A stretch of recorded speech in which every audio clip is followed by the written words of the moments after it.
All right. Welcome back, everybody, to another episode of Third Player Optional. I am your host, KJ, joined by Toarn. We actually have stuff to talk about for the first time in literal months. Like, a lot of stuff. Yep. Unfortunately. Unfortunately, yeah. Like, before we... Obviously, everybody knows, we know, without an ounce of communication beforehand, we already knew what we were talking about, so we didn't need communication. We're going to talk about E3. We're going to talk about the ups, the downs, the several disappointments, the few gems that have surfaced. But well, there's a couple gems. There's a couple gems, Okay, dude. yeah, There's a a couple little bit. gems. A couple gems. Like, you got to understand, dude, I have to hold out a little hope here. I got to be the one, for me, for my own sake of it, to be like, I got to just sit back and enjoy some of this stuff. And luckily, there's stuff there to be enjoyed. You know? Like, it's not all bad. It's a lot of bad, but it's not all bad. fair know, enough. You gotta take it. Like, cause I sent this tweet out earlier this week, essentially kind of saying along the lines of that I and a lot of people, but it was speaking mostly to me, that I have been very like overly critical of things pertaining like to stuff such as E3 2019. A lot of people have. And I honestly would love to go back to the days where like I just wasn't. Like I just geek out over like all of it, even games I didn't give a shit about. Like, I don't care. I just want to be like, oh wow, that looks actually really cool. Like I want to go back to the days to where I'm at least somewhat interested in everything but any sports game ever. Like that's the place in time I want to go back to. Which I was thinking about it today, and I got a little bit depressed because I'm reaching as far back as like 2010 at a minimum distance of where I watched an E3 conference, and I'm like, damn, that's freaking great. Like, that's awesome. I don't think you have to go that far back. You don't think so? Like, No, that's just like, off the top of my head, like, I don't remember, like, some stuff, but I was just thinking, I'm having to go back years, multiple, which is still a little bit of a sad thing to me. So 2016, I think, was a good year because 2016, that was okay, fair. Fallout 4. Fair, very fair. And I want to say also Overwatch. What's Overwatch 2016? I don't know. I really wish That actually may have been 2015. I want to say Overwatch was 2015 because it went live in 2016. That sounds. But 2016 was Fallout 4 year, and that was a really good year. Just if not for that alone. So there has been other stuff since. But the last 3 years, 2017, 2018, and now 2019 have all been like lackluster. Chock, not only lackluster, but just chock full of stuff that either A, nobody cared about, or B, it's been stuff that people have failed to deliver on. Yeah, well, and people giving us things that we actively have asked like, not for. We don't want mobile Elder Scrolls games. Yes. We're going to talk about that first. We're actually just going to go right in to the entirety of BE3 2019. Oh boy. Because that is the one that we all watched together as a group. Yes. Some of. Yes. And we talked about it, like, at the time, we were like, did they watch Tpop and just, like, write down everything we said we didn't want, and then just be like, we're gonna make this our showcase? Like, we're not the only ones who said this, by the way. This is an important note to make. We were not the only ones who were like, we don't want a mobile game. Yeah, we don't want it. It was just like, it was like all of the things that... But it did just feel very targeted. I know we weren't the only ones who feel this way, but it was just so... on the money of like all the stuff we did not want, and like, it just... I have accused companies and gaming developers specifically of a lot of things. You know, gross negligence, laziness, downright stupidity. This is the first time that I can think in my head that it's a valid theory that somebody might be trolling us. Like, as the gaming community. Like, someone was seriously like, hey, we're going to do everything they said they don't want. and just thought it was the greatest joke in the world. Do I actually think this happened? No, because we're being recorded, so I have to throw the fact out there that no, I don't actually think this is what happened. But the thought creeped in. The thought creeped in. And that's bad enough that the thought's creeping in. So okay. So, they opened the floor with the nice little presentation of all the games and stuff, little epic music, all their team members having given these heartfelt whatever spiels, saying that they'd listened to us and that they listened and all this other stuff. And then the floor opens with Elder Scrolls Blades. Elder Scrolls Blades. Like, so now, and to be honest, I was actually kind of okay with this. I was at least at this point, I was okay with this because I was like, they've already committed money to Blades. They have to make it work. They have to get something out of it. So I understand that they're committed at this point. And so, like, I was okay with them starting off with Blades because last year, Blades. Yeah, it was like a mid-tier thing. It was like their end of show thing. That was Blades was the thing. And so I was like, okay, cool. They're gonna get the Blade stuff out of the way because they have to, and then we're gonna get the good stuff. And then they followed it. And then they followed it with, "Hey, we're working on Starfield and Elder Scrolls 6, but we're not gonna talk about them." Not gonna talk a word. Not gonna talk a word. That was. Well, I wasn't even sure if you caught when Todd Howard said that. Yeah, no, I caught it. I caught it. He does mention them. But no, he's yeah, just like, yeah. Hey, they're not ready yet. On to the next thing. Yeah, like it was like, oh my god! At least the Nintendo showcase, where we're saying things like there was like, hey, we got other games in development, but we're gonna leave you. But they timed it well because they left a bombshell at the end of their show, like an flat out like, wow. But we'll get to that in a little bit because we're gonna get the bullshit out of the way first. So here's the thing. I am most of my time these days, I'm devoting a lot more into Elder Scrolls Online and that community in general. And there was a lot of people in the ESO community that I seen that when Blades was first announced were like, dude, we don't want a mobile game. Like, what are you doing? Like, there was a few people that are friends of mine that also play ESO and are like, we're gonna give Blades a try.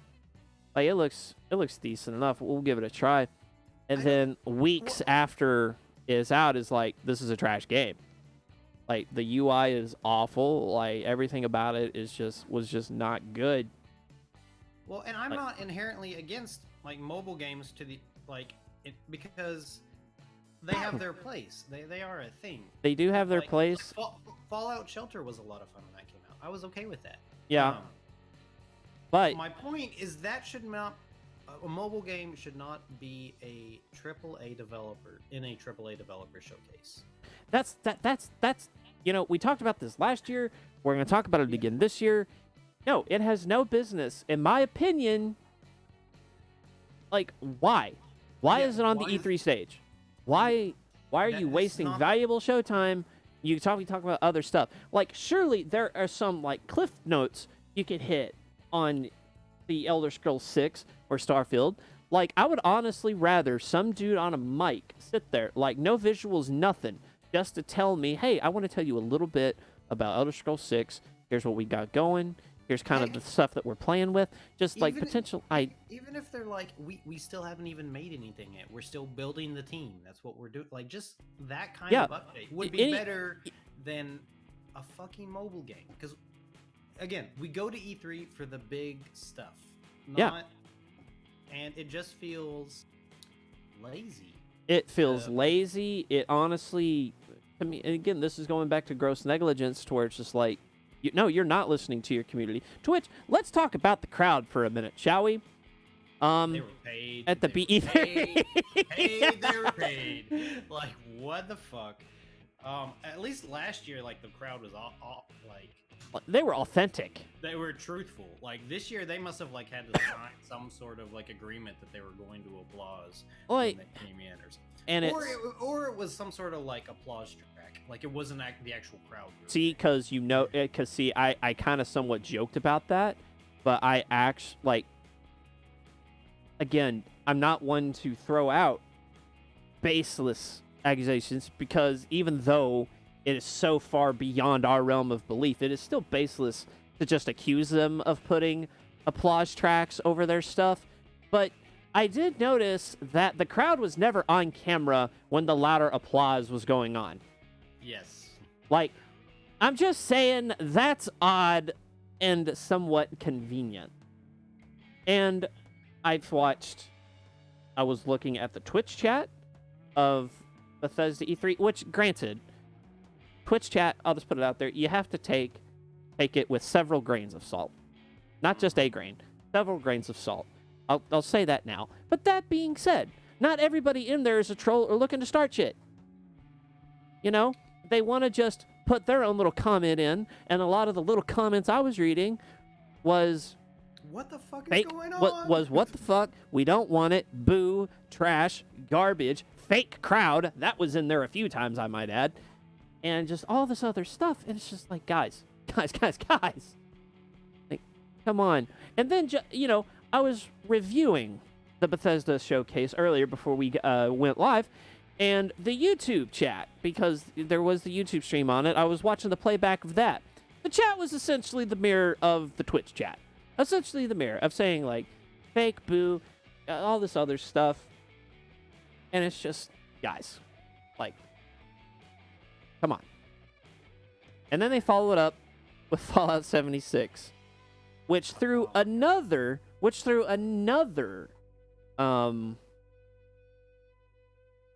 insult?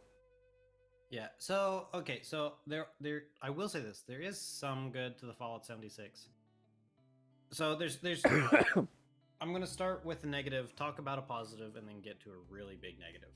All right. So first negative is that they made the claim that it's somehow developed into a good game. It hasn't. All right.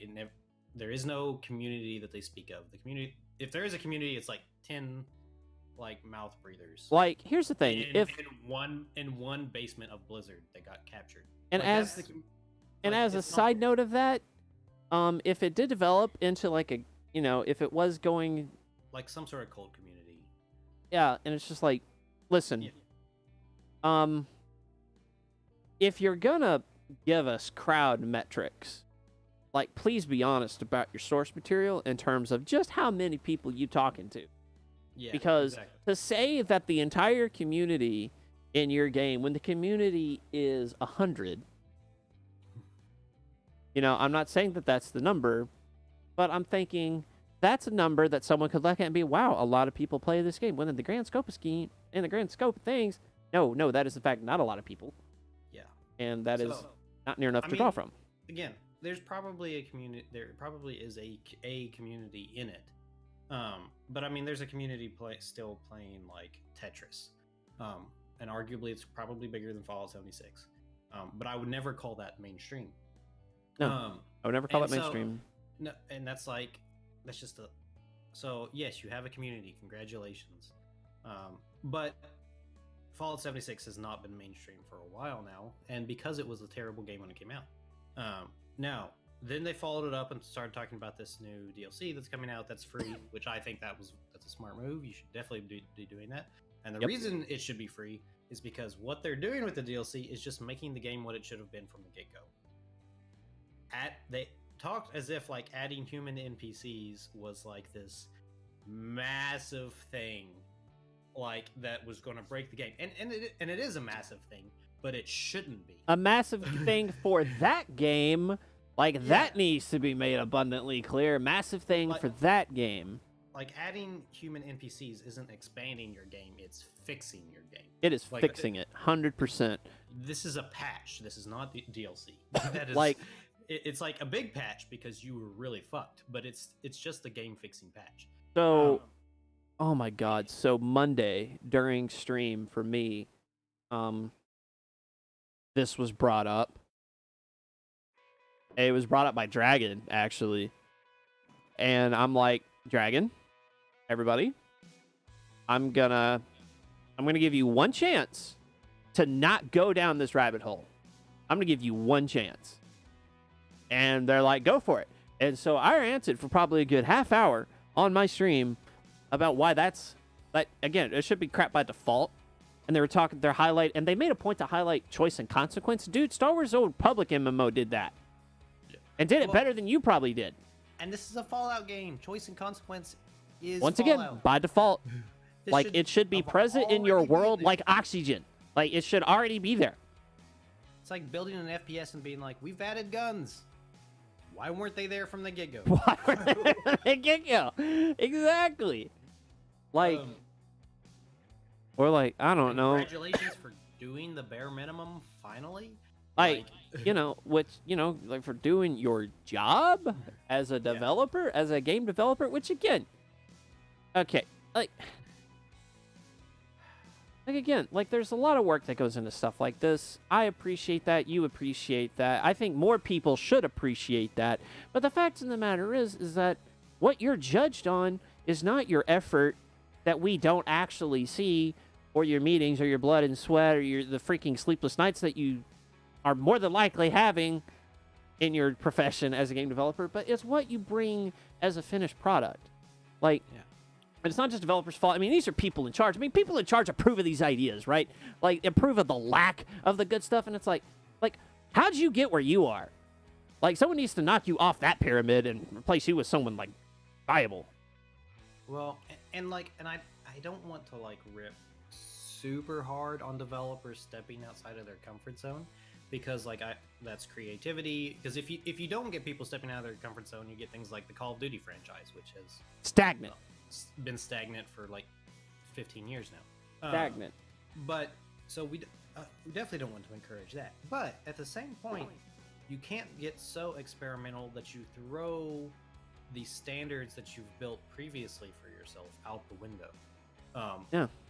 Based on the fact that you're stepping out of your comfort zone, and so our previous standards of excellence don't matter. Like, yeah, exactly. Like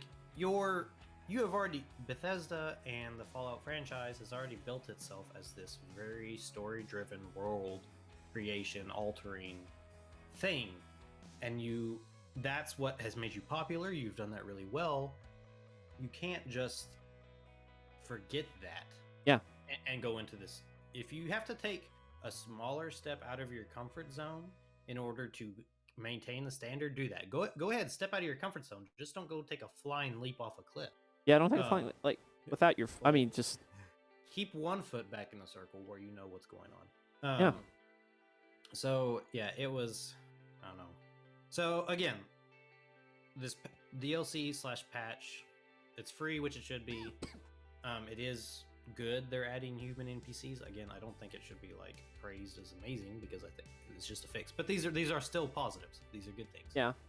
Ultimately. And then, just when they had me thinking, well, at least I can accept the Fallout 76 thing, they had to do it. They had to fucking do it. And they announced the Fallout Battle Royale, which I am almost 100% positive we have joked about. We didn't even say it seriously. We joked about them doing this. I want to say we did. Yeah, I want to say we did. Like, looking back at all the footage, even like it might be in the batch that's made it to YouTube by now. Like, I'm about 90% sure it's there. I'm pretty sure that was a show, and we were like joking. We never thought they'd actually fucking do it, and yet there was. Oh my god. And here's the thing, and I look, and there was a streamer, content creator, whatever, took to Twitter very shortly after the Bethesda conference and was like, wow, this is really good. Talking about that BR, and I'm just like, okay, why? Why is this good? And I think part of the reason why this guy probably thought it was good was the picture that he took was a picture of his screen saying, "You're the overseer." Oh, good for you. You actually won. You beat a bunch of 10-year-olds. Like, great. Like, I mean, the fact of the matter is, I can't even pretend to not really just hate on the game, because I do. Like, I don't like it. I don't like anything about it. A lot of people don't like anything about it. A lot of people can appreciate some things about it, but like nobody likes it. Yep. Like, very few people actually do, and I honestly feel I'm a little disgusted at if they announced, the stuff that they were doing for this game. They used words like committed, community, stuck with us and stuff. And, I can appreciate them doing that, but making it sound like it's this huge following of people, whether that was intentional or no, I won't declare which I believe it was, but I'll leave that to the interpretation of everybody else. It's just, yeah, I don't appreciate it. I don't appreciate what they're doing with it, and all this other stuff. Now, Bethesda's conference, so lackluster, wasn't a complete flop.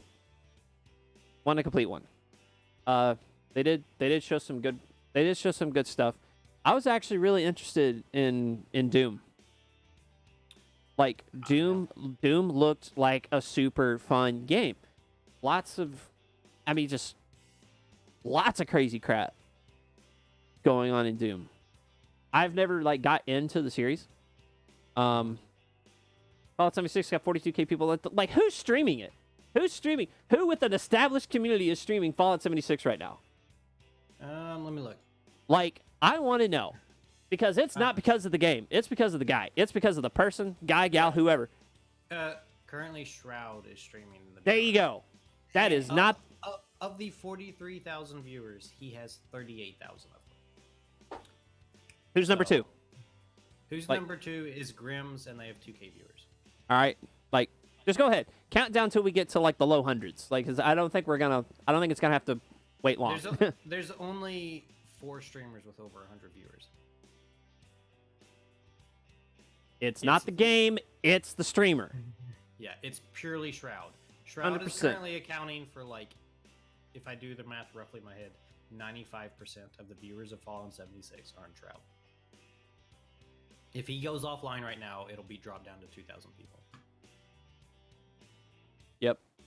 So, over time, he'll probably raid somebody in the Fallout 76 realm, and then those people will be like, well, Shroud's gone. We'll stay out here to be polite, and then we're just going to go watch something else now.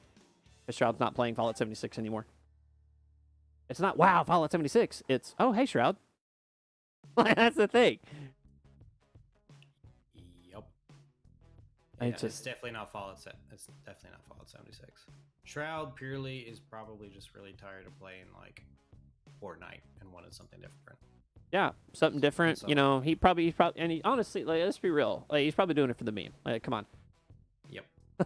It's probably doing it. To which, when a person is bored and looking for that something new, it can. You'd be amazed at what grabs your attention sometimes. We'll just leave it at that. But yeah, so going back to the stuff about Doom, never really got into the Doom games before. This looked like a game that I might be willing to try, actually. That was something that wins me over. Me being the ESO guy, of course, I got to talk about the new cinematic for Elder Scrolls Online, which is super cool. For what it's worth, cinematic's a lot of fun to watch. Wish they showed a little more stuff instead of really just talking about it. They showed this 5-minute clip, and then they did talk about all the new stuff that's going to be added, which is great stuff. They got 2 DLC packages coming out, all free if you're ESO Plus. So right now the chapter pack is Elsewhere, and you're in Northern Elsewhere for this section of the story. For going down into the next bit, you actually go down into Southern Elsewhere. So once again, a brand new questing zone, a continuation of the story that was started in Northern Elsewhere. So done really, really smart. The story is actually a lot of fun. It's really good. They again, talk about a lot. I talk about a lot. They brought this game back. This is one of the games to where we can hate on them all we want. But the fact of the matter is, they took this game that was on the brink. It was just garbage when it came out, really, and they have. it's not the same game anymore. It's just not. Like the story elements are still there. Is it the true Elder Scrolls game? Like, no. I'm still in agreement with you that it is not like a true Elder Scrolls game. But in my opinion, it's still it is very, very relevant now. It's a lot of fun, and that actually is a community that is there, that is active, that is alive, and it's probably one of the better ones in an MMO that I've really ever seen. But very good. So like I said, not all bad. Got some good in there. And what else? Then there's this weirdo game, Ghostwire. Yeah. Like, what? Like, yeah, that one just kind of came out of nowhere. It came way out of left field, like from the stands in left field came out. And I understand it's made by a Japanese developer, but I feel like if you're going to be presenting at an American con, you should have people that have a better grasp of the English language. Yeah. Speaking, like, because I don't know, and maybe I'm just like bad at understanding accents, but I had a really hard time just following what they were saying. It wasn't easy. Yeah. Was at all. So, like, they were trying to explain it, and even like the female announcer, she even like said that she was like not comfortable speaking in English. Yeah. And again, that's perfectly fine. Like, it's not your native language. I understand that. Yeah. But I just feel like if this is Bethesda, they can afford to, hire an announcer to fill in. Yeah. But so yeah, I don't really know. I didn't really know what to think about it. Very, interesting. It's kind of one of these definitely the wait and see things, because I'm not gonna place an opinion on it if I don't know what the hell I'm looking at. So exactly. It's just and it was just so because I was like still kind of hoping that Starfield was going to make an appearance at that point. Dude, they missed a huge trick with. Come on, give us something for Elder Scrolls 6. Give us something, Starfield. Little something, like. Well, and I understand. I can appreciate that they're being like, well, we don't have the technology yet to do what we want. That sounds awesome. I get that. That's cool. But if that's the case, if you are that far out from the game, why mention it? Yeah, why have a showcase? Like, just be why like, hey, even include? Guys, we're not going to be at E3 this year. We don't really have anything to talk about, so why force it? Yeah, like why? Why blue balls like that? So, if that is perfectly acceptable as far as I'm concerned. I am okay with giving you the time. Like we've said before, I am okay with giving you the time to make a good product. I'm perfectly okay with that. Yeah. But don't waste my time making a big deal out of your scraps. Yeah. Like, out of your scraps, or some fever dream idea that somebody had that you're like, yeah, that sounds creative. Roll with that. And it's just, on a side note, we're usually, we've been saying all year, that, wow, I can't wait for you. We're going to have so much stuff to talk about. And now E3's actually happening. And I'm kind of somewhat dreading the conversation right now, because this is not happy to talk about. It's really not. And by and large, it absolutely is not. So Nintendo has done a good job. Nintendo, let's go to that. Let's go to the other end of the spectrum real quick. Let's talk about all the crap Nintendo's bringing to the table, because there's a bit.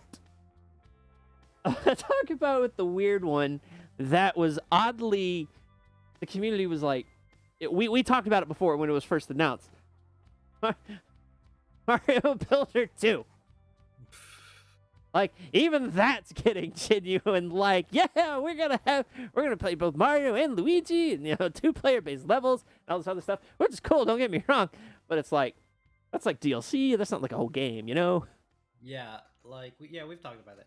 But I mean, it is Nintendo. They've essentially, as far as Mario is concerned, they've essentially been re-releasing the same game since like the 1980s. And So, people still buy it, and like and people still buy it. legitimately, it's a fact of life, but it's never really a complaint from anybody. Yeah, and that's basically every single Nintendo series in existence is just a reskinning of the same game over and over again. Mario has gotten prettier, but ultimately you're always still jumping on Goombas. Zelda, Now, you get a boomerang, you get a bow and arrow, you scream a few times and you spin. And then Pokemon is literally the same game every time, and that since 1995. now, But I mean, but it works, so I'm not really upset at them in that regard. So it's fine. But it is kind of funny when you talk about like a sandbox game like Mario Maker, that it's just to a whole nother level of them just re-releasing the same game, because they're not even reskinning it really, because we're they're the ones not, who skin dude. it. And Because we're the not ones only who skin it, because we make the game. So, but it's again, I can't get mad at Nintendo. yeah, I can't either. But it's so funny. Now, Nintendo are trolls, man. Nintendo were big trolls. For one reason in particular, because I was talking in the TBD Discord about the remaster conversation and the subject of like what old games you want to see again, and I was like, dude, I want to see Banjo-Kazooie. I want to see a remastered Banjo-Kazooie. What did Nintendo do? They put this little trailer thing together. Looked like it had some cartoony characters in it. And then in a sunset silhouette, up comes the figure of what looks like a bear and what looks like a bird on his back. But it was, in fact, the Duck Hunter dog and a duck. And I'm like, you are assholes. You guys actually are horrible human beings. Now, what happened after that is the actual Banjo-Kazooie came down and landed on the Duck Hunter dog and duck. Announcing Banjo-Kazooie is now the newest member of the roster of Super Smash Brothers. And I'm just like, okay, fine.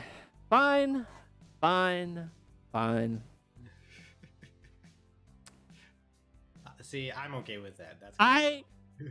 So baited. And the thing is, I wasn't the only one. There was a guy whose stream I was watching, King Gothalion, I think that's how you say his name. And he was looking at that. Dude, same reaction I did. Exact same reaction. He sees the silhouette and he's just like, dude! And then the Duck Hunter comes up and you just see his face just like, no! Like, what? And it just... Excuse me. It just was like, now he looks like he'd be a lot of fun to play in Smash. To be fair, looks like he'd be a lot of fun to play. Banjo? Yeah, using cause you got Kazooie's invincibility, the wings. You got the egg shooting going on. All sorts of stuff. Did I take it personally? I took it a little personally. I really did.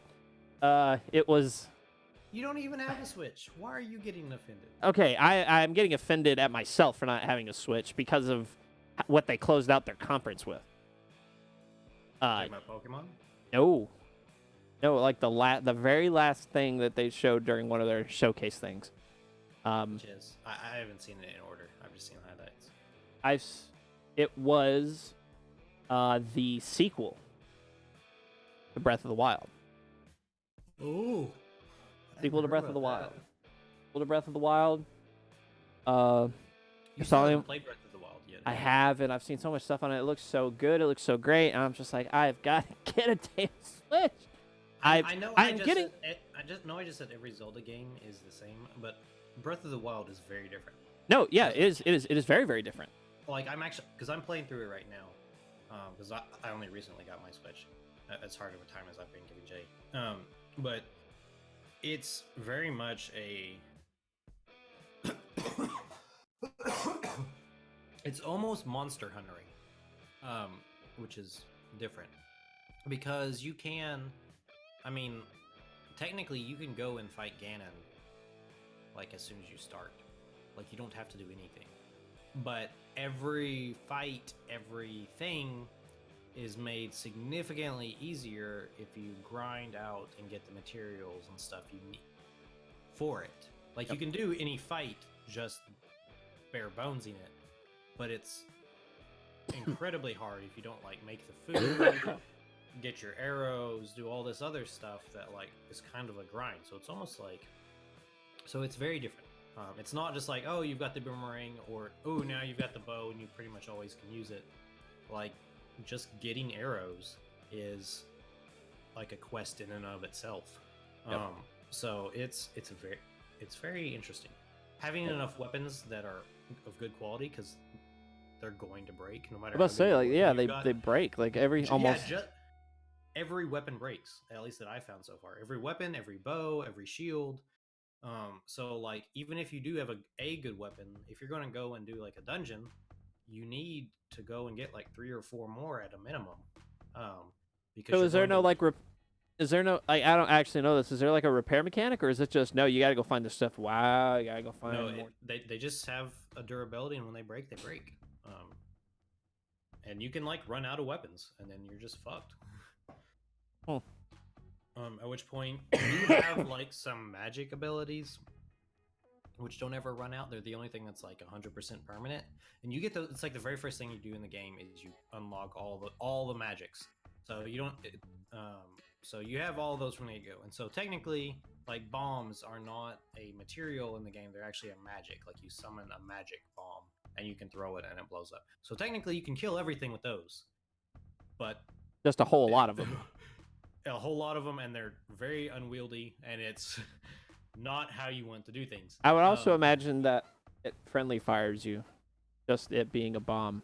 It does, yes. Yeah, that's what I figured. That is the thing that has been a constant among the Zelda games, is that hey, you got bomb, cool, don't get near it after you throw it. Yep. So again, you don't need a sword, you don't need a shield, you don't need a bow. You can do all of it using your magic. It's just you're going to have a really rough time. Yeah. If you're trying to do that. So I think that'll be one of the next great playthrough challenges. Like, can we beat Breath of the Wild using just the magic? I'm sure someone's already done it. I guarantee you someone has. But there is no like once you unlock a weapon. So like the boomerang, for example, I've found boomerangs in the game, but they're just like any other weapon. They have a durability, and when they break, they break. And if you want to use a boomerang again, you have to go find one, and they're not that hard. They're not that easy to find, or you have to go buy one. And money is very expensive to come by. You can't just break pots like you used to. I mean, they had to change something. I mean, yeah. So it's very cool. Yes. Yeah, it's interesting. It's very much like a survival game. So you've got the Breath of the Wild sequel, have Luigi's Mansion 3 coming out, which is again like can't be mad. Animal Crossing New Horizon. Ooh. Like, I was never much of an Animal Crossing person. Like, I never played it personally myself. Yeah. I know it does have a big following. So I played Animal Crossing back in the day, like kind of limited, and it was a lot of fun. It was just a nice, chill game to play, which is the only time in anyone's life trying to get out of crippling debt will ever be a chill experience for anybody. Is if you played in Animal Crossing. That is the only time that is ever funny or relaxing. Because Tom Nook, that son of a bitch. See, well, and here's the thing: is I don't know about you. I don't have time for chill games anymore. I don't either. Like when I don't have much time to game like I used to, like when I was a kid, and so I can't just have something casual because even my gaming time, I've got obligations, which is so dumb. And you're kind of the same way with your streaming, right? So, Yep. I mean, theoretically, you could stream Animal Crossing, but that's not really your demographic or your target for your streams. And it's not like the community you've built up.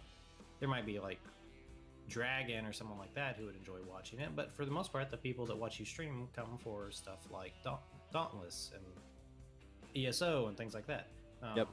And then when I game, I'm usually like having to practice for the competitive Overwatch scene and stuff like that. Or if I do have time for fun gaming, it's usually with friends. And Animal Crossing isn't really a thing for that. So Nope. like just solo casual gaming isn't really a thing I get to do anymore. Yep. No, it's very, very, very limited.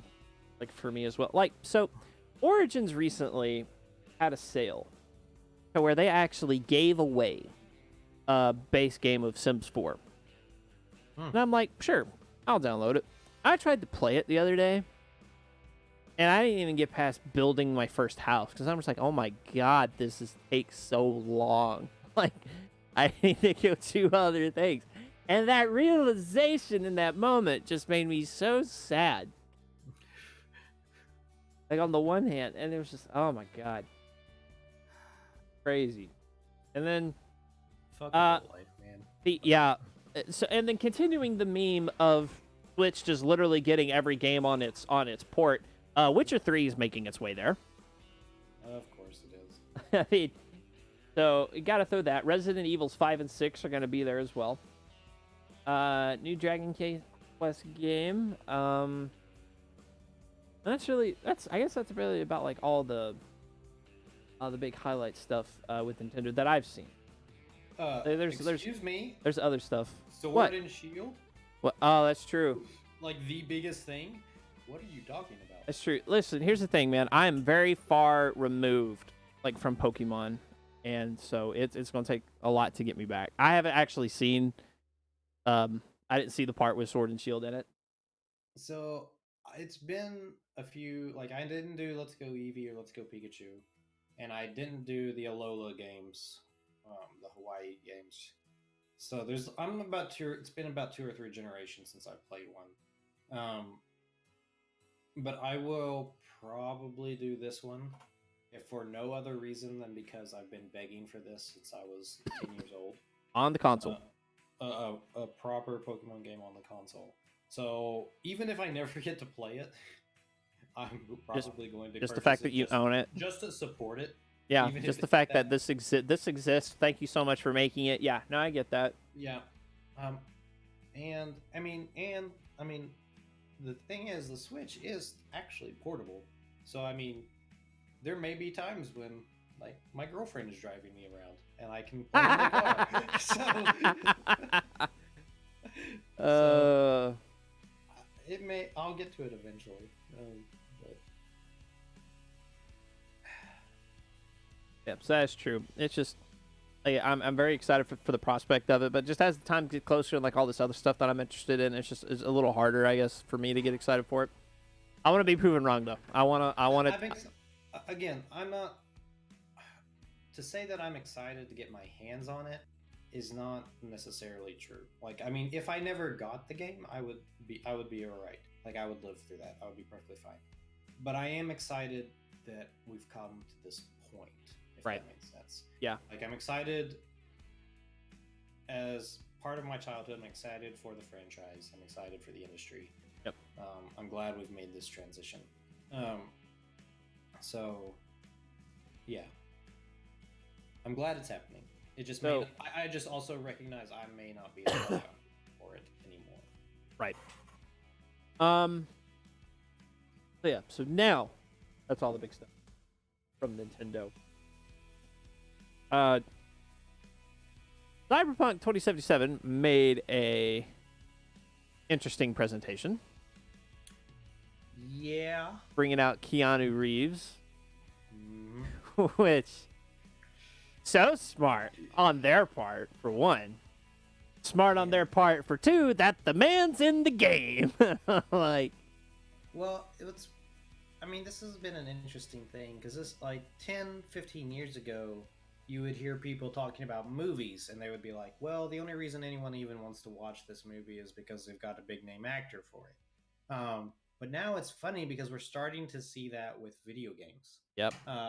In that, like, if you want a video game to sell, you need to get a CGI Kit Harington or a CGI Keanu Reeves or whatever the case may be. So I mean, it's not a good or a bad thing. I think it's just interesting to see it. Well, The and game industry adopt that kind of thing. well, and you had that, or you've got the voice actor from Gotham, guy who played the Joker in Gotham, is playing a Jedi of all things. But Cyberpunk 2077, they're showing just more elements of the story. Showed the male character this time. They did the female playable character last time. Again, the game still has me pretty interested. I mean, at this point, I need a release date. We got a release date now. Again, they used Keanu Reeves to announce that. So super, super smart on their part. So as far as fanfare goes, as presentation, CD Projekt Red could have done a hell of a lot worse because we've already seen that. So I think they did pretty good. All things really considered. So because going into E3, a lot of people were just fed up with just, okay, cool, now we're seeing tastes. We taste after taste after taste. Still don't have a release date. We need a release date. Now we got one. Thank you very much. We can move on with our lives now until the game comes out. But yeah, and then just speaking of, let's just from there, let's just switch gears. Jedi Fallen Order. Oh, You seen the game? You seen the gameplay? What's your thoughts? yes. Oh, it was beautiful. Oh, it was great. Like I said, there are gyms. There are gyms this year. Yeah. So again, like we've talked about this before a little bit. When I only caught like the tail end of Fallen Order, unfortunately, live, because basically you told me too late. Dude, I found out too late. By the time I finished the message, I look back at the stream and I'm like, damn it. Yeah. So for those of you that weren't in this conversation, Kaver sent out a message to the group being like, "Hey, Fallen Order is live. They're showing gameplay." And so like I hop on Twitch immediately, only for like literally like the game scene to fade out and the Fallen Order like title fade in as it finishes the preview, and I was like, what the fuck? So I missed all of that. it was like perfectly the end. So but I rewinded a little bit and looked a little bit, and I saw that there were the enemies had health bars, which for me at first that was like a huge no. I was like, oh shit. I liked Force Unleashed. It's a good game, but I was hoping for more realistic lightsaber combat, I guess. Yep. Stormtroopers don't have health bars. You cut them with a lightsaber, they die. That's how it works. So I was upset when I started seeing health bars. And so I thought it was going to be just a prettier Force Unleashed then. And I just kind of looked away for a few days. But then a few days later, I came back and was like, okay, I've got time. I'm going to actually watch the gameplay. And it is not... Like, I don't even know why they have the health bars there in the first place. Right? No, like, they just need to get rid of them. Because, oh my god. It's like the balance between Force Unleashed and Jedi Academy that I've been wanting. Dude, and not only that, were you checking the lightsaber wounds on the troopers themselves? Like, it looks pretty brutal. It's like... Yes. Well, and a lightsaber is a brutal thing to be. It is. Be. This is the first game that ever has showcased, like, here's the carnage you're leaving behind for doing what you need to do.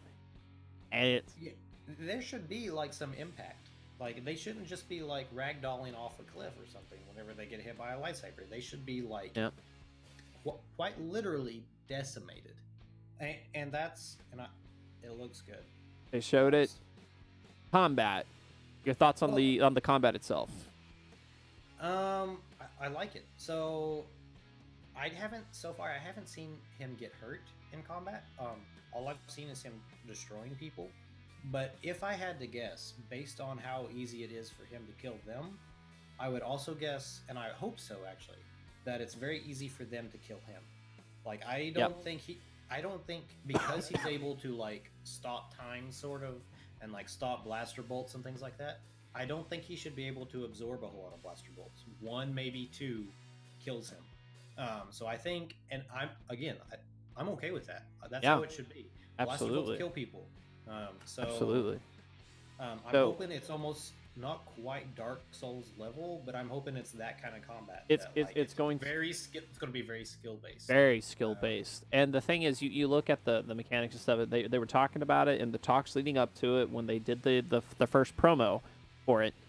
They were like they were just like, tell us about the combat, and the guys were simply like, this is easy to access, it's easy to get into, difficult to master, and that's what they set out to do. I believe they've done an excellent job of it. And as for him getting hurt, I was watching a lot of the gameplay. I've watched the entire thing, front to back.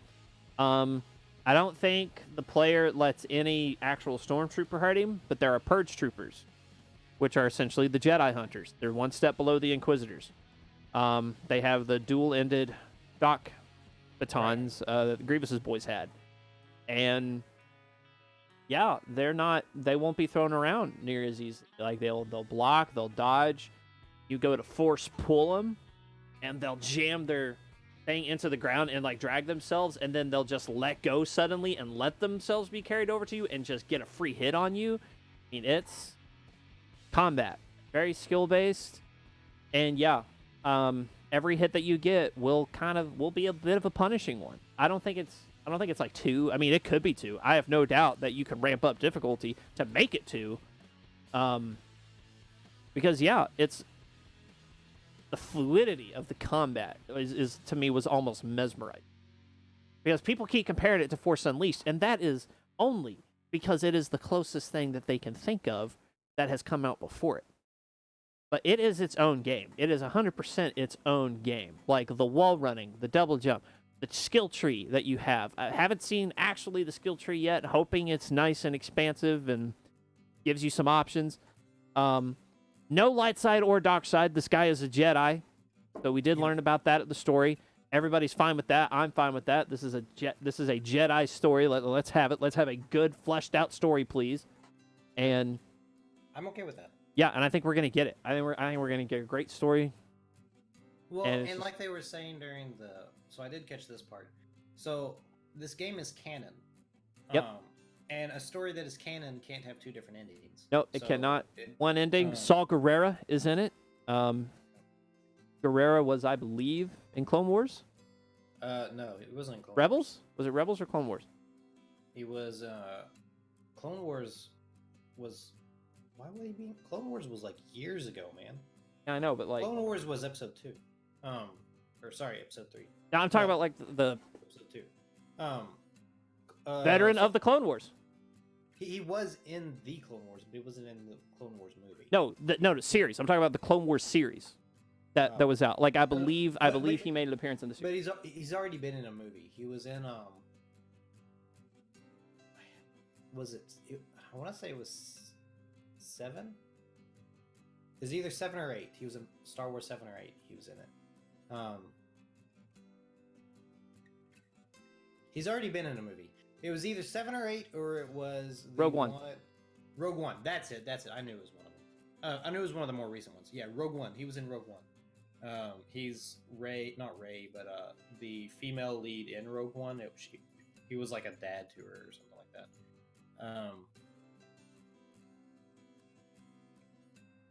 Which, if you haven't seen it, Rogue One is an amazing movie. Yeah, have you seen it yet? I have not. Oh my god, dude! I know there's a lot of stuff. For a movie that is based off of a single line from the New Hope. New Hope, it is amazing. It's also kind of throws some shit out the window because they. So for those that don't know, Rogue One is based off the line that Mon Mothma says, when she says, "A lot of Bothans gave their lives to bring us these plans." Bothans are a alien species, and none of them were in Rogue One, so they were. they were an alien species, at least in the original canon, that excelled at espionage. They had stealth generators and things. But they were like, no, we don't want to make an entire movie based on aliens. We're going to turn them into humans instead. But so that part they didn't maintain, but it's still very interesting. I do know. So I didn't. Racism. Yeah. And I didn't see the full movie. I did, however, was scrolling through YouTube one day and saw the scene with Vader in it at the end. And so they kept true to that part. Like, Minnie died because, damn. Scott Brown for the Ballon d'Or. Who's Ballon d'Or? What am I missing? I don't know. What is this? Is this a gap in my knowledge?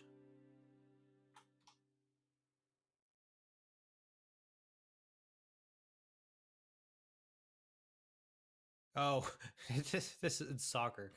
That's sorry, man. We don't know anything about that. Oh, not a clue. All right. Not an actual clue. We had, like, here's the thing. This is actually a really shameful gap in our knowledge as video game podcast hosts. Like, sports games, nada. No, no, this isn't even a game. This is just actual soccer, like real life stuff. The Ballon d'Or is apparently an award given to French football. Oh, no shit. It's not something we should know about. We know even less about that. Yep. But we also know nothing about sports games, but yeah, that we definitely don't know about. Sorry. We're tennis guys. But anyway, so I'm looking forward to it. I am definitely excited for Fallen Order. I think it'll be good. Disney.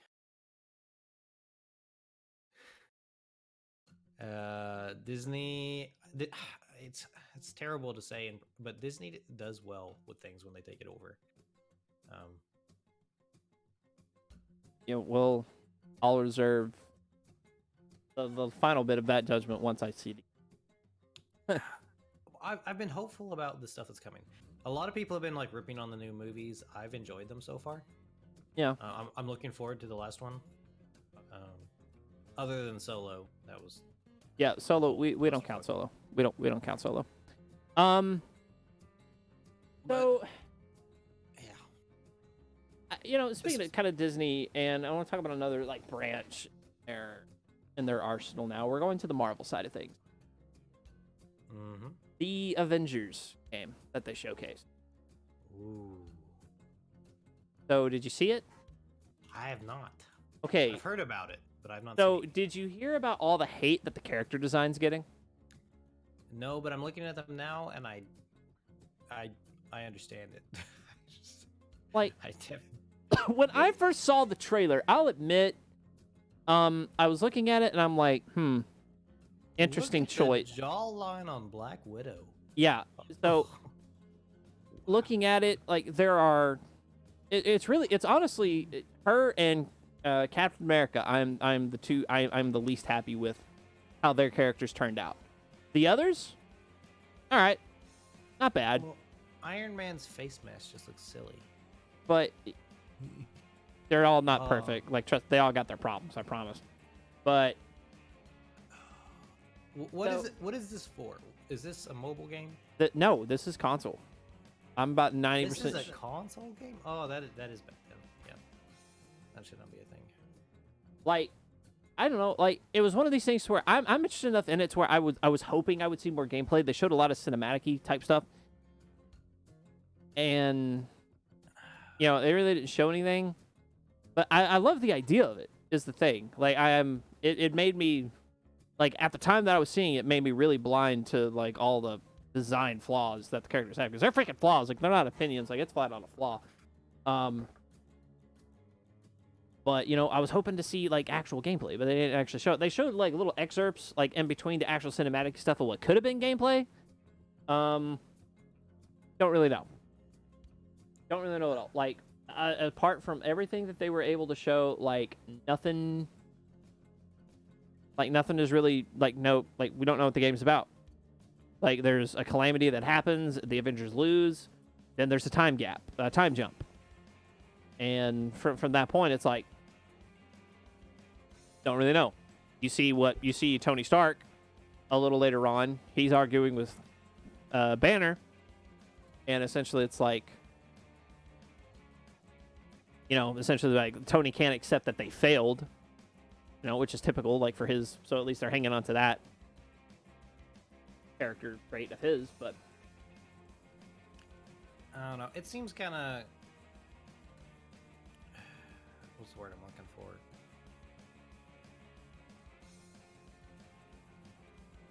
Tacky, somewhat. Like it's definitely not. There definitely wasn't a whole lot of work put into it. not a whole lot of creative. Anyway. Yeah, it's. I mean, it's a game based on a movie. They're never great. Well, unless there's Spider-Man, for some reason. Dude, it still owns. Oh my god. Well, but those off the top of my head, that's the only movie-based video game that. To me, that is the only one. Actually, been a proper video game. That is the only one in recent history. I loved the Lord of the Rings games back in the day, but yeah, those weren't bad. I mean, it's that and Spider-Man is the only two I can really Yeah, I really kind of think of. I'm trying to think right now. Yeah, they weren't, and the Alien versus Predator video game was actually pretty decent. It was fun to play. The story was odd, but the actual gameplay of it was a lot of fun. Being Predator, oh my god. Well, but that's kind of different because that was again, the story was not that great in that.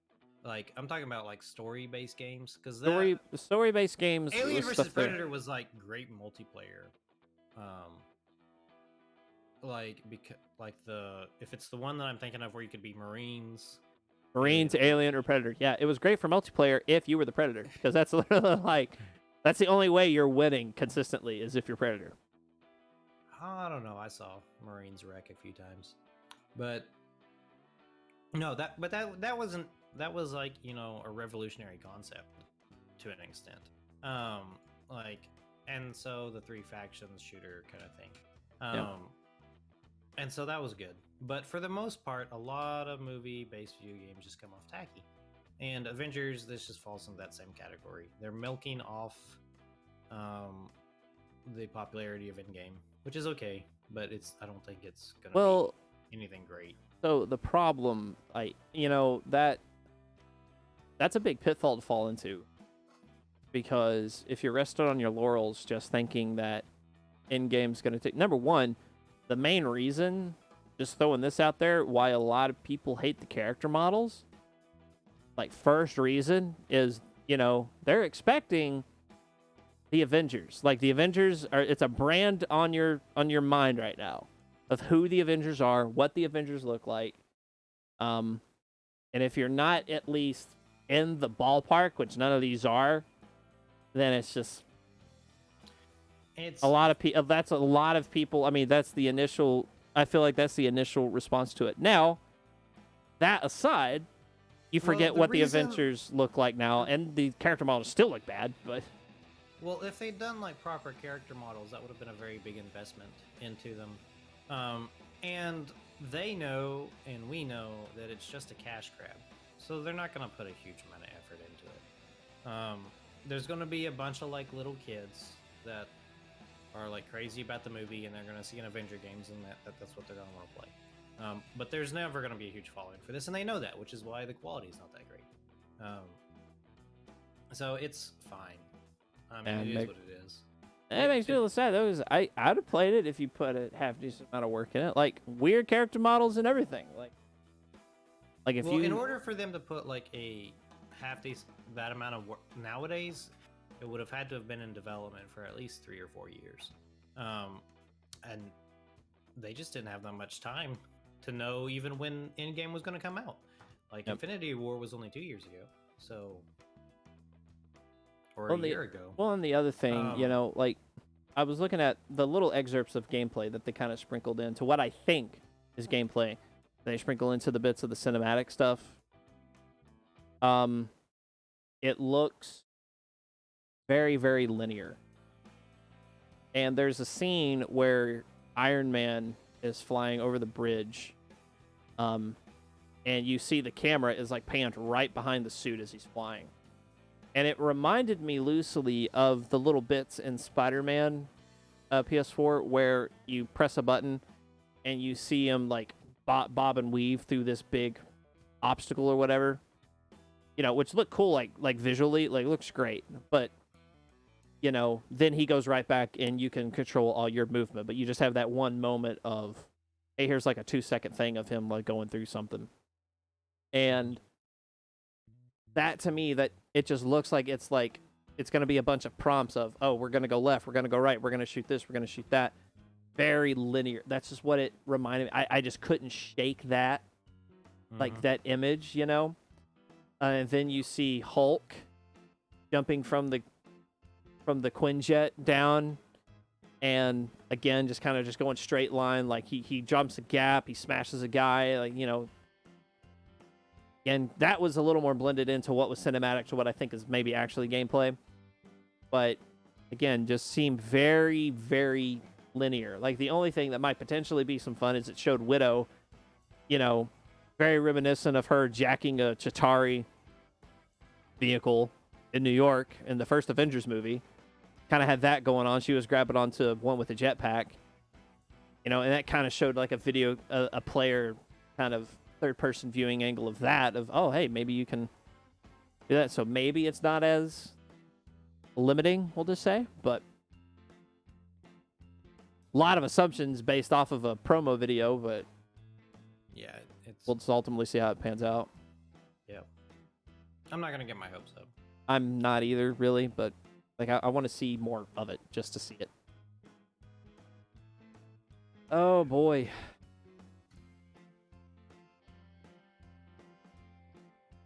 All right, so here's something that I've been wanting to talk about for a while.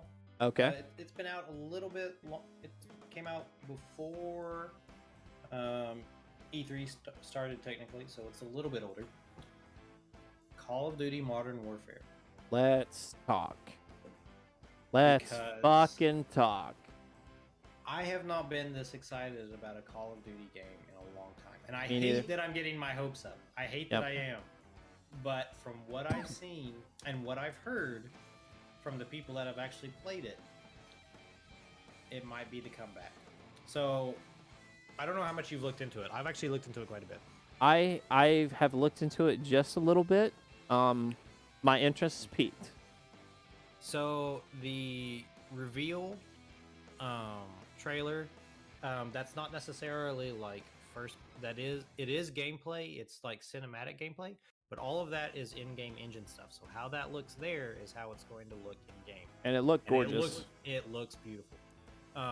So that they're using ray tracing. This is, I want to say, the first Call of Duty game using ray tracing. Which, if you know anything about design, like if you want to make a game look beautiful, ray tracing is how you do it, because they literally simulate light, which is good. Lighting is everything. Yep. It's incredibly intensive, but if you can do it, ray tracing is everything. So they're using ray tracing. They have a completely new engine, which they haven't had since Call of Duty 4, and since the first Modern Warfare. So that's all good. They're going back to price, but they're doing so instead of continuing the story or anything like that, they're just revamping it. So they're going basically starting from the get-go, using characters that we love like Price, and then but making a new story that more matches up with the modern day world. So, like, for example, in the cinematic, they show the White Hats. For those that don't know, they're people that are in Syria and volunteer to rescue individuals that are attacked by all the different factions that are currently fighting there. So all the conflicts going on in the game are based on real life conflicts that are actually happening. So, and every mission is supposed to have the same level of realism and tabooness that no Russian had. So for those that don't remember off the top of your head, No Russian is the mission in Call of Duty Modern Warfare 2 where you murder civilians. Like And in a crowded airport. in a crowded airport, you slaughter unarmed civilians. And it was banned in some countries. It was highly controversial. And every single mission in this game, they predict to have the same level of controversy because they're making every single death. So normally when you run and gun someone, you kill them and you don't feel anything. They just they have the same 1 of 5 death animations and it's just a dead enemy. They're making every single death feel very visceral, very real, and very impactful. You will play a mission as a child who is currently being attacked by a chemical weapon. And if we know anything about Call of Duty missions, one-off characters a lot of times don't survive. And they don't end and it doesn't end well. Not that there's really any good way to go in Call of Duty, but even by that standard, it doesn't end well.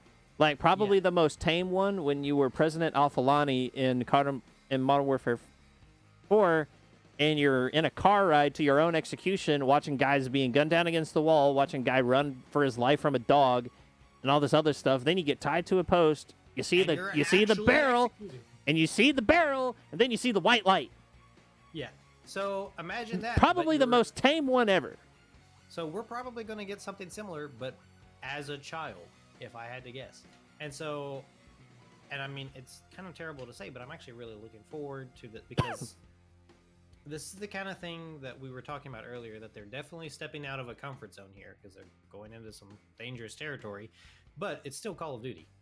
Yeah. I'm liking this. Again, I don't like children to be killed. That's not at all what I'm saying. But I do like them artistically trying to show realistic portrayals of war. Yeah. Especially ones that are very real to today. So, Russians invading New York is a cool concept, but the chances of that actually happening nowadays is very slim. Russians nuking New York, possibly. But not invading. Invading New York is not, for anyone that knows anything about the military and current stance of forces around the world. The Russians do not have the capability to drop paratroopers in the suburbs. They can't do that. But fighting Russians and other nameless factions in very convoluted Middle Eastern wars, that's happening today.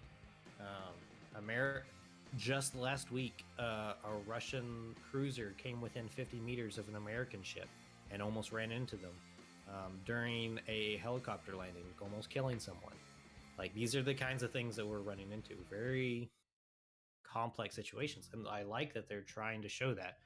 One, because for those that are aware or experience this, whether through the military like myself or something else, it feels less Hollywoody when you play the game if it were like this. And two, I think it's good for people to be informed, to understand how this kind of stuff works. So I'm looking forward to it. I'm excited for it. A lot of brave, bold moves. To which definitely not the first tribute or homage that Call of Duty has paid to either the military or the situation. And that's kind of what I was getting back saying earlier, that Call of Duty is getting back to being good, is that Call of Duty, when they've done well, it's because they've taken a step further in showing, Call of Duty 4 Modern Warfare is not a perfect depiction of warfare, of actual modern warfare, but it was the best that we'd had when it was released. Yep. It was the closest that we'd had. Same thing for the old World War II games that Call of Duty did. So that once they started getting into the whole sci-fi-esque kind of all this other cartoony kind of crap that they've been doing, it's not felt as good, so to speak. So one of my favorite endings to one of the Call of Duties was actually World at War. You actually beat and from a Russian soldier and an American soldier, and it was both storylines were like really compelling, and the final missions were like by the time you were done, it's like, oh my god, like this guy survived. And then you get to the credits, and it like they essentially was like, this is our memorial to all the soldiers who fought and gave their lives in World War II. So I'm like, that's really classy, and it's also like, it kind of in that like really that beautiful moment at the end of that game. It was like, wow, like there's a certain gravity that kind of falls on you. Yeah, these were men who survived probably much crazier, much uglier stuff than this, virtual thing I just seen. Right. And so to see them kind of going and taking it to that next step, it's like not only are you delivering a game, but you're telling not only a story, you're telling a real story. Like a game doesn't just have to be a game or a fun thing you do on your spare time. A game can also be a piece of art. It can be a memorial. It can be a history lesson. There can be it's a medium for information transfer. So Call of Duty has always been traditionally was very good about using that in that way. And it's just felt fake recently with everything that they've done, as they've kind of gotten away from that. So, the most recent Call of Duty World War II was pretty good, but again, so the last 5 or 6 years or so, they very much focused on multiplayer in Call of Duty, which is okay. But the art of the game has always been found in the single player campaign, and even in the most recent World War II one, that was just kind of forgotten. It was a terrible campaign.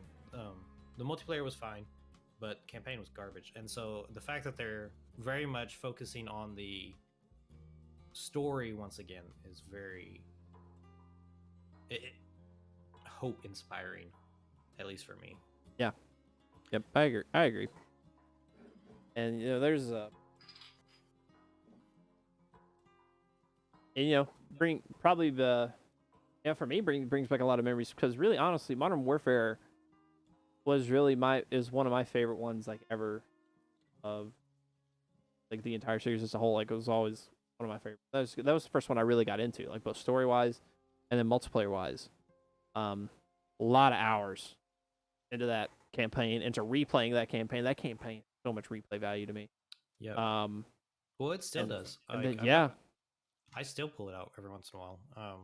And then the multiplayer, was simple to the point. Progression, really nice. You had to play the game. You actually had to, the better you were at the game, the faster you were to progress.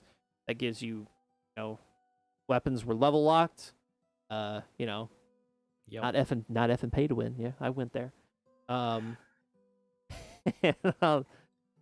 all this other stuff, but yeah, it's looking good. Like I'm happy.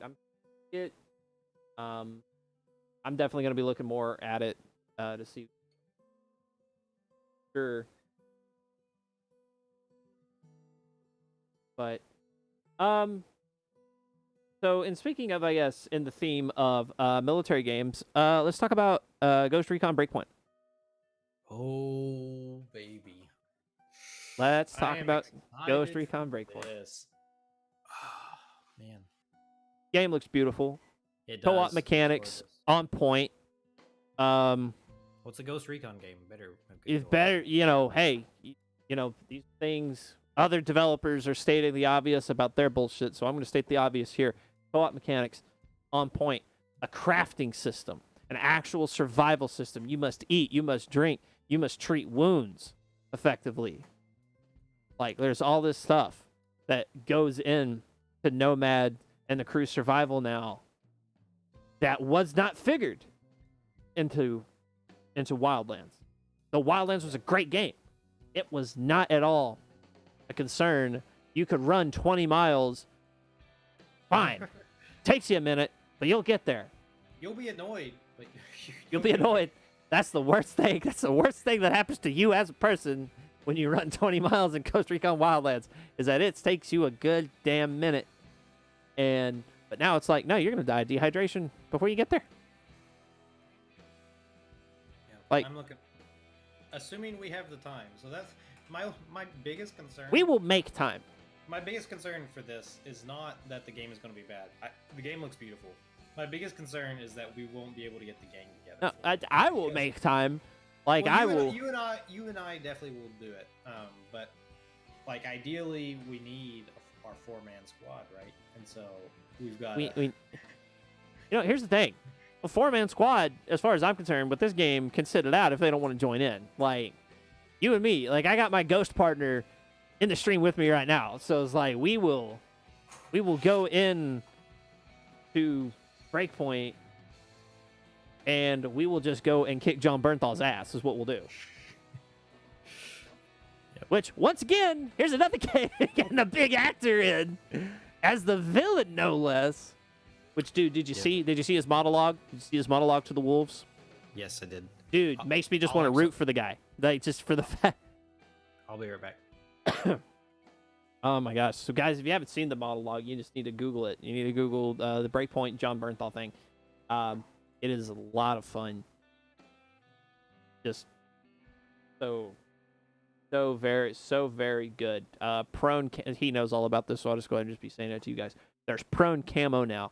In Ghost Recon Wildlands, you could go prone, but now there's an additional option to like use natural camouflage over yourself, which is great. This is going to add a whole other element to the stealth aspect of this game, which, let's be real, like, it was already there pretty good to begin with. Like, if any of you even played or seen any Ghost Recon Wildlands gameplay, stealth is a big thing. They did it really, really well. We were talking about the new Ghost Recon. I was personally hoping to see some urban fighting. Don't look like we're going to get that, but that's cool. I'll take this. I will take this island in the middle of nowhere where you have to survive and fight other ghosts, which now call themselves wolves, and to fight these huge drones, like drone tanks and all this other stuff. Like, it's going to be crazy. It's going to be awesome. I am super excited for this game. It is up there. My excitement for this game is up there with Cyberpunk. I am actually probably more excited for this game than Cyberpunk, given the fact that Tom Clancy's Ghost Recon has been like a trustworthy institution for a long time, and Wildlands proved its salt 100 times over. And so now we're seeing just the installation. The fact that it's a sequel to it is also really cool. So super, super happy to see that be a thing. I'm just still gushing over Breakpoint. You didn't miss anything. Yep, I figured as much. There is... Oh my god. Super excited for it. I was just telling chat that I'm probably... I am more excited for this than I was about Cyberpunk. Yeah, I definitely am. So I'm pretty much tied on how excited I am for this and Fallen Order, but those are my two big ones. Yeah, dude, and Fallen Order, like again, probably my two big different reasons. Fallen Order is definitely single player, like the biggest thing for me right now. But I'm looking forward to co-op gameplay in this. It's gonna be great. Yep. We've talked about it a bit on talk about Halo Infinite. We actually have not talked about Halo Infinite. Infinite. Have not. I actually haven't seen anything on it yet. Like, I know it's been shown, but I actually haven't seen like anything. So this is another one of these these woeful gaps in my knowledge that I don't know about. The next game that I was actually going to bring up is kind of like a side note going into the other stuff. We knew about the Final Fantasy VII. Final Fantasy VIII's getting a remaster apparently. Oh, really? Yeah. It's not like a ground up do over, but definitely updated, repolished out graphics and things like that. So definitely not as extensive as 7. Well, 7 is again a complete remake from the ground up. Yeah. And it's going to be episodic. Let's talk about that for a second. Oh, really? Yes, it is going to be episodic. Ooh, I don't know how I feel about that. Yeah, that's kind of where I'm landing. Depending on how big the episodes are, depending on if you have to pay for each episode, that's where I'm at. Yeah. I don't know why. See, I've been looking forward to the Halo 7 remake because I never could finish the original because I could never get past the graphics of it. I mean, it's terrible to say, but my first Final Fantasy was 8, and then so going back to 7 and trying to enjoy it with like their little like clay doll animation character models, I couldn't ever get past it. So I was looking, but I know 7 has a great story. So I was Yeah. I'm looking forward to the remake because I want to enjoy the story in a manner that I can appreciate. Oh my gosh, which it looks just absolutely it looks beautiful. So, but Oh. that's gonna be really annoying if I. Well, that's kind of where I am as far as like why I never finished out 7 either. It's kind of just the same thing. Soy even did a Final Fantasy 7 stream for a little while, just kind of like for nostalgia's sake. And even that, I'm just like, yeah, I'm gonna lurk, but I can't. Yeah, I can't do this. I can't do it. And again, people always say that your favorite Final Fantasy is the first one you play, and I think that's kind of like what you base your standard on too. Because like I can go back and play 8 as many times as I want. Yeah. And there are aspects of that are by modern standards terrible, but for some reason, I can overlook that. I can overlook the stuff in 10 and 12 and all that stuff. Yep. But 7, I can't at anything before that. Well, it was funny, you know, and it really, honestly, my personal favorite one. A lot of people hate on it. I love the shit out of 15. Like it's a lot of people. Yeah, dude, I had so much fun playing that game. Again, not the traditional Final Fantasy game. I understand that, and that's fine. I don't care what you call it. It was still to me, it was just a great, fun game. I don't think it was a terrible game. It just didn't feel like a Final Fantasy game to me. It was a hack and slash. It was not a. Yeah, it just didn't feel like Final Fantasy to me. I like the. It was definitely better than 13. Yeah. Sure. Oh my god. Well, like combat in the 7 remake is not going to be turn based from what we've seen though. Yeah, it is. Is it going to be turn based? Because they were looking. It was looking like a lot of movement was going on. There can be movement and turn based. 10 was like that. 12. 11. No, was it 11? Was it 11? 12? Was it 12? It was 12. Oh, you're right. 12 was like that. There was movement in 12. You ran around. No, I remember. Yep.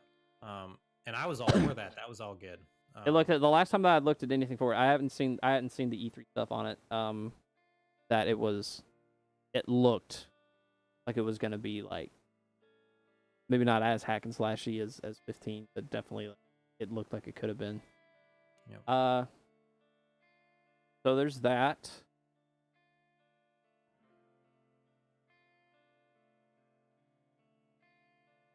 And again, the Halo Infinite thing, like I didn't look at that.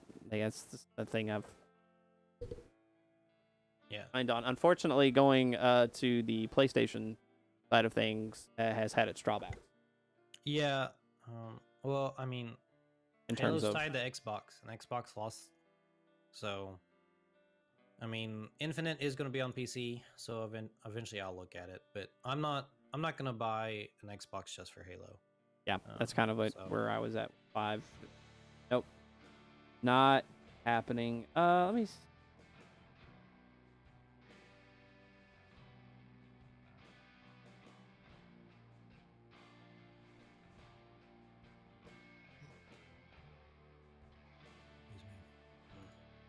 Well, we about ready to wrap? Yeah, man. Oh, okay. So one more game I did want to talk about because they just kind of showcased it a little bit more. Outworlder. So I have not seen this one, so I don't know anything. You haven't? Oh, okay. So, well, hang on. Yeah, I know for a fact we talked about it, but let me make sure it's actually called.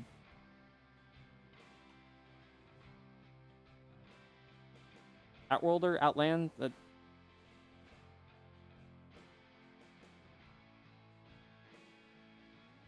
Outlander? No.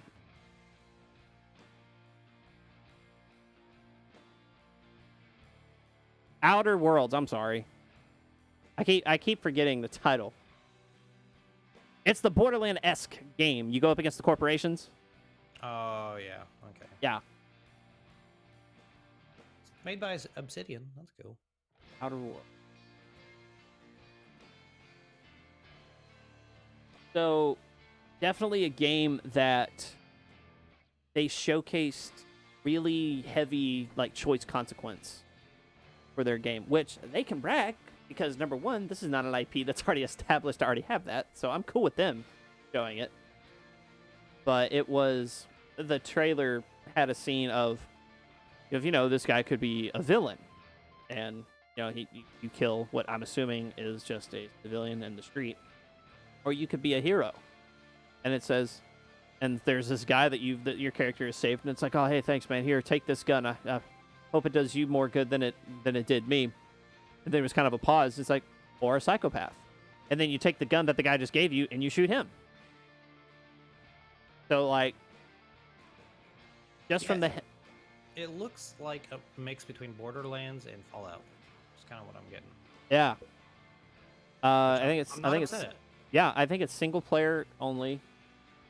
I don't think there's a co-op element. I think it's just single player. So you're gonna see a lot of story, and then of course the replayability of hey, let's just pick a playthrough. We just go batshit insane. Let's see what happens, and to see how far you can stretch that, which is gonna be really interesting to see. And then just kind of like another brief past thing I just want to talk about because it was confirmed. And it's a series of games that I actually really like. Watch Dogs. Watch Dogs Legion. Really, really bold gameplay aspect that they're going for, which was essentially play as anyone. And so you start as just apparently a regular person. You get recruited into DedSec, and then as you're recruiting, these other characters aren't just filler. There aren't just characters with stats or placeholders with stats. These are like actual flesh, like have the potential to be fleshed out, like actual people. And obviously, if they can do it though, the only problem with that is a lot of times, if everyone can be fleshed out, no one can be fleshed out well. Yeah, that's the thing. It's not the first time. Really, in every game they've ever put out, like we're talking just the Watch Dogs series in general, the ceiling is hit relatively quickly in the gameplay as far as what you can actually do. However, doesn't necessarily mean that ceiling was disappointed. It kind of was in the first Watch Dogs, but Watch Dogs 2 came back. That ceiling was a lot higher, and then so they have that standard to work with now going into Legion, which could apparently, if they raise it even just some, which is still a pretty good feat even of itself. So a lot of stuff.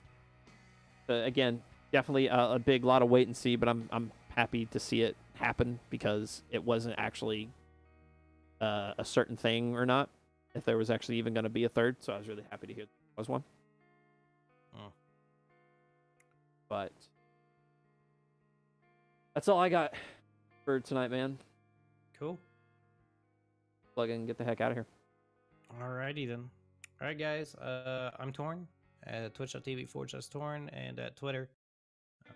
Most of the time when I stream lately, it's usually my comp matches with Overwatch or scrims or something of the like. But feel free to come hang out. Later. And again, guys, KaverJ, twitch.tv/KaverJ, or Twitter is Kaver_J. These days, usually I try to just kind of make myself known a little bit more variety. Today, I'm gonna start just focusing in more on just Elder Scrolls Online for the next little bit, because it's I was talking about it earlier. It's just kind of the thing I just want to like mesh more in. So catch me Mondays and Wednesdays are the days that I'm usually live. Generally, we go on around 6 on Monday, 6 or 7 on Monday, and ideally, it will also be that same time around on Wednesdays from now on. This is also a good time to announce it. Me and Toarn have been talking, and we're more than likely going to be changing the Tpop day to Tuesday through the week now, so we'll make that official on the Har Twitter account once we get that completely ironed out. Be sure to follow the Twitter account for Har if you haven't already, and of course, we've got Sundays is the Critic Casual, the movie podcast, and then tomorrow night is the Har HQ community podcast. Be sure to join in for a great time. Thank you guys so much for hanging out with us, and you guys have a great night. Bye.